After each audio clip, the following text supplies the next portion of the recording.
नमस्कार, मैं अंसार मुस्तर जनमानस शेखावाटी से। आज मैं पहुंचा हूं एक ऐसी ही होनहार और बहुत ही कामयाब शख्स के पास जो कि अपने जीवन में एक आदर्श मानकर और बेहतरीन एक मंजिल हासिल की है। और वो है अरविंद डेरुवाल, जिन्होंने 12वीं में साइंस वर्ग में राजस्थान में 5वां स्थान हासिल किया। और उसके बाद नीट की एग्ज़ाम क्लियर करने के बाद वो पीबीएम हॉस्पिटल बीकानेर में अभी एमबीबीएस की डिग्री का पहला साल पूरा कर चुके हैं। तो आपका अरविंद डेरुवाल हमारे स्टूडियो में स्वागत है। धन्यवाद सर। अरविंद, आज आपसे मिलके हमें बड़ी खुशी हो रही है कि आप 12वीं क्लास रामलाल शिक्षण संस्थान अल्सीसर से एक टॉप रैंक के साथ पास आउट करने के बाद आपने नीट में पहले ही प्रयास में कामयाबी हासिल की और अब बीकानेर हैं। तो आप ये जितना भी आपकी जो पीबीएम हॉस्पिटल तक का जो काम रहा है, इसका श्रेय किसको देना चाहोगे?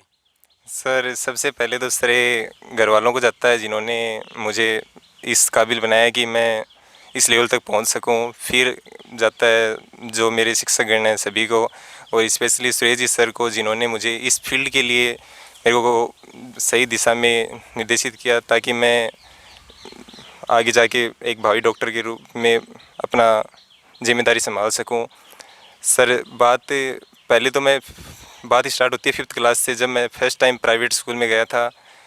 उसके उस 5th से 10th तक तो पता ही नहीं चला था कि आगे जाके भविष्य में क्या बनना है क्या करना है, क्योंकि इतना पता नहीं होता अपने को।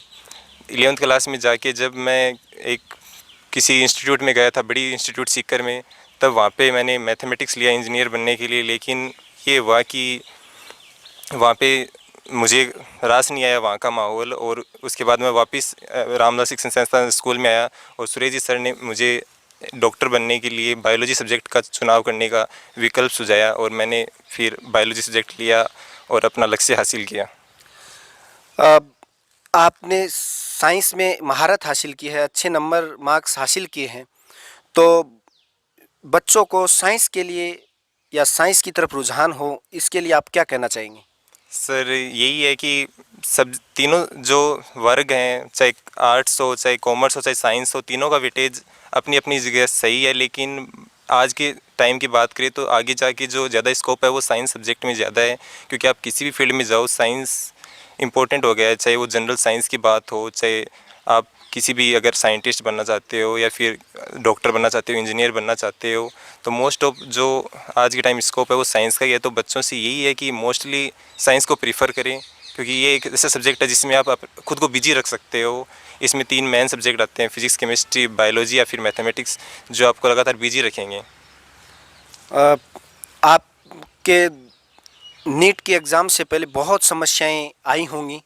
और आपका जो फैमिली बैकग्राउंड है, आपके पापा किसान हैं, आपके घर में सारी जिम्मेदारी आपके ऊपर ही है। तो आपने घर की जिम्मेदारियों को भी मेंटेन किया और बहुत ही बेहतरीन तरीके से आपने सब काम को अंजाम देते हुए एक अच्छी कामयाबी हासिल की। तो क्या आपके समस्याएं आई होंगी, फैमिली बैकग्राउंड जो आपका कमज़ोर रहा है? सर यही है कि एक जिम्मेदारियाँ ही इंसान को परिपक्व बनाती हैं, और जिम्मेदारियाँ ही होती हैं जो इंसान को जीवन में आगे बढ़ाती हैं। अगर सही टाइम पे आपको अपनी जिम्मेदारियों का एहसास हो जाए तो बहुत अच्छी बात है। और जैसे कि मैं सामान्य किसान परिवार से हूँ, तो समस्याएं तो देखो आती ही हैं, और उसके अलावा लेकिन कभी घर वालों ने इस महसूस नहीं होने दिया। घर वालों का साथ भी दिया, चाहे वो खेती का काम हो या घर का कोई काम हो। और फिर समस्याएं सर 11th क्लास मेन समस्या यही थी कि जब मैंने मैथमेटिक्स का चयन किया तो एक ऐसे इंस्टीट्यूट में चला गया था जहाँ पे एकदम दबा के रखा जाता था। बिल्कुल मार्क्स तो वहाँ पे भी आते थे, लेकिन वो नहीं था कि वहाँ पे कोई डिसिप्लिन हो प्रॉपर। वहाँ पे आपको बस रूम के अंदर बंद कर दिया जाता था, न कोई बाहर निकलना न कोई बात। फिर वैसे लगा कि गलत जगह का चुनाव कर लिया या फिर गलत मैंने सब्जेक्ट चूज़ कर लिया। उसके बाद फिर मैं वापस रामलाल शिक्षण संस्थान स्कूल में आया और फिर मैंने बायोलॉजी सब्जेक्ट लिया। बिल्कुल, आप जब 10वीं पास की तो आपके 93 जो परसेंट अंक हासिल किए थे और आपने सीकर का रुख किया था। और आप जो सिक्कर की हालात बता रहे हो कि किस तरह से वहाँ बिल्कुल एकदम कैद सा कर लिया गया था और आपने वापस रामलाल स्कूल का रुख किया और आपने 12वीं साइंस में 97.60 अंक हासिल किए। और आप वर्तमान हालात में जो बच्चे पढ़ाई को बोझ मानते हैं या पढ़ाई की वजह से उनके दिमाग पे निगेटिव विचार भी आते हैं, तो उनको आप किस तरह से पॉजिटिव रखना चाहोगे, क्या मैसेज देना चाहोगे?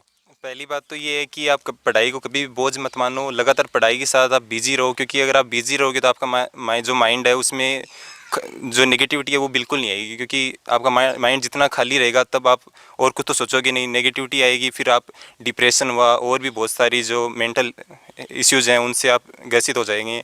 तो उससे बचने के लिए यही है कि आप खुद को बिजी रखो, लगातार पढ़ते रहो, जो टीचर्स की गाइडेंस है वो गाइडेंस को फॉलो करो। ये नहीं कि आप किसी और प्लेटफॉर्म पे चला जाओ, और अपनी जो मेन इंपॉर्टेंट होती है वो संगति, अपनी जो संगति है वो एकदम अच्छी रखो, क्योंकि संगति अगर आपको अच्छा फ्रेंड नहीं मिलता तो आप बेटर होगा कि अकेले ही रहो, यही सबसे इम्पोर्टेंट है। और लगातार मेहनत करते रहो। आप जो दुनिया में अभी कोरोना महामारी चल रही है और भगवान के बाद जो केयर टेकर बना हुआ है इंसानों का वो है डॉक्टर, और आप भी इस मरहले पे चल रहे हो, इन सीढ़ियों पे चल रहे हो, तो इस महामारी के वक्त आप क्या मैसेज देना चाहोगे आम लोगों को? सर, पहली बात तो रही डॉक्टर प्रोफेशन की, तो ये एक ऐसा प्रोफेशन है, इसीलिए मैंने इसका चुनाव किया था, क्योंकि इसमें आप लोगों की सच्चे मन से सेवा कर सकते हो और लोगों के साथ आप कनेक्ट हो सकते हो। दूसरी बात रही इस कोरोना महामारी की, तो देखिए ऐसी महामारियाँ आती रही हैं और इसका भी जल्दी कोई ना कोई वैक्सीन या फिर इलाज ट्रीटमेंट आ ही जाएगा, लेकिन आपको इससे घबराने की ज़रूरत नहीं है। नहीं इसको इतना साइकोलॉजिकली बढ़ाना है कि आप किसी ने आपको टच किया तो कोरोना हो जाएगा, इतनी भी ज़्यादा ये नहीं है। आपको बस ध्यान रखना है, जैसे आपको पता ही है, आप सुनते ही आ रहे हो 3 महीने से कि सोशल डिस्टेंसिंग, मास्क पहनो वगैरह वगैरह, लेकिन ये भी नहीं कि मास्क को आप पूरे दिन पहनते रहो, क्योंकि इससे आपके शरीर में बहुत सारी प्रॉब्लम्स आ सकती हैं जो जिनका इफ़ेक्ट है वो बाद में जाके आएगा। उससे अच्छा ये है कि आप जब कहीं भीड़ भाड़ वाले इलाके में भी जब बहुत ज़्यादा ज़रूरी हो तभी आप मास्क का यूज़ करें, वरना आप हैंड वॉशिंग है ना वो लगातार करते रहें, वो एक मोस्ट इम्पोर्टेंट है। और भगवान करेगा आप इस महामारी से जल्दी बच जाएंगे, और ये ऐसे भगवान आपके स्वास्थ्य की देखभाल करें। आप अपने ज़िंदगी में आइडियल किसको मानते हो? क्योंकि इंसान एक आइडियल होता है और उसी के पदचिन्हों से या उन्हीं के मोटिवेशन से वो आगे बढ़ता है, तो आप किसको मानते हो? सर, मैं ये मानता हूँ कि मेरी लाइफ में 2 स्तंभ हैं जिन्होंने मुझे आज यहाँ पे भेजा है। पहले स्तंभ तो मेरे चाचा जी हैं, जिन्होंने मुझे मेरी स्टार्टिंग से लेके स्कूलिंग में 10th तक या फिर जो आगे की शिक्षा है अभी भी मेरे को लगातार मोटिवेट करते जा रहे हैं। और दूसरे हैं सुरेश जी सर, जिन्होंने मुझे सही फील्ड का चयन करवाया और आगे भी मुझे लगातार डायरेक्शन दिखा रहे हैं ताकि मैं सही दिशा में चलूँ। इसके अलावा यही है कि सुरेश जी सर का बहुत ज़्यादा धन्यवाद मैं शब्दों में तो बयां कर नहीं सकता, क्योंकि उन्होंने इतना कुछ किया है कि बताऊंगा तो टाइम ही कम पड़ जाएगा। और वो बहुत ही ज़्यादा हेल्पटिव नेचर के सर हैं। तो यही है कि सुरेश जी सर जो भी बोलते हैं उनकी बातों को मानें, क्योंकि वो आप हमेशा आपकी सहायता करेंगे। और मेरे घर वालों ने और मेरे सभी टीचर्स में साइंस में जैसे रुताज जी सर, अजय जी सर, राजीव जी सर, सभी ने बहुत ज़्यादा। और इन सब में जो अपनी स्कूल के मैन मान लो कि कोई वृक्ष होता है उसकी जड़ें होती हैं, वो है मनफूल जी सर। उन्होंने हमेशा इतना पॉजिटिव एनवायरनमेंट प्रोवाइड करवाया 12th क्लास में मैं जब था, स्टार्टिंग पहले दिन से लेकर लास्ट दिन तक, कि क्या करना है, सपने दिखाए कि उन सपनों को कैसे प्राप्त करना है। और आज उन्हीं की बदौलत वो सपना मैंने हासिल किया जब 15 मई को मेरा रिजल्ट आया 2017 में। और फिर उन्होंने और सुरेश जी सर ने कहा था कि नीट को 1 साल में ही क्लियर करना है, क्योंकि ज़्यादा टाइम लेके तो कोई भी क्लियर कर सकता है, लेकिन तुम्हें आइडियल बनना है अपनी स्कूल के लिए कि 1 साल में कोचिंग करके भी तुम आगे सेलेक्ट हो सकते हो। तो सभी टीचर्स ने बहुत मोटिवेट किया, उनकी आंखों में जो सपना था वो एनी टाइम मुझे मोटिवेट करता रहता था कि मैं कुछ बड़ा करूं अपने स्कूल के लिए, और मैंने ऐसा किया भी। अभी भी मैंने सुना है कि आप यहीं नहीं रुकने वाले, आपकी अभी भी ज़िंदगी की जो आगे बढ़ने की रफ्तार है वो और ज़्यादा तेज़ होती जा रही है, मजबूत होती जा रही है।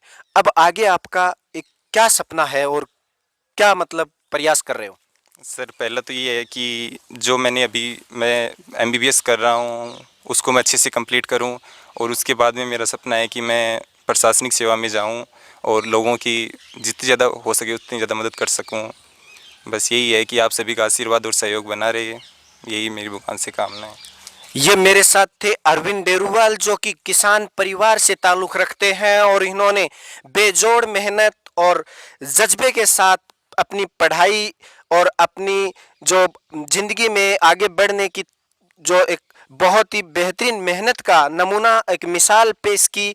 और रामलाल शिक्षण संस्थान से इन्होंने टॉप रहकर पूरे जिले में, पूरे राजस्थान में 5वें नंबर पे जो अपनी रैंक हासिल की। और उसके बाद ये बीकानेर के पीबीएम हॉस्पिटल में पहले ही प्रयास में नीट जो क्लियर की और अब वर्तमान में वहाँ पीबीएम हॉस्पिटल बीकानेर में एमबीबीएस की डिग्री हासिल कर रहे हैं। हमें समाज में ऐसे युवाओं से प्रेरणा लेनी है, आगे बढ़ना है और हमारे जो युवा पीढ़ी के जो छात्र छात्राएं हैं उनको भी इसी तरह से आगे बढ़ने के लिए प्रेरित करना है। मैं कैमरामैन पवन के साथ अंसार मुस्तर, जनमानस शेखावाटी, झुंझुनू।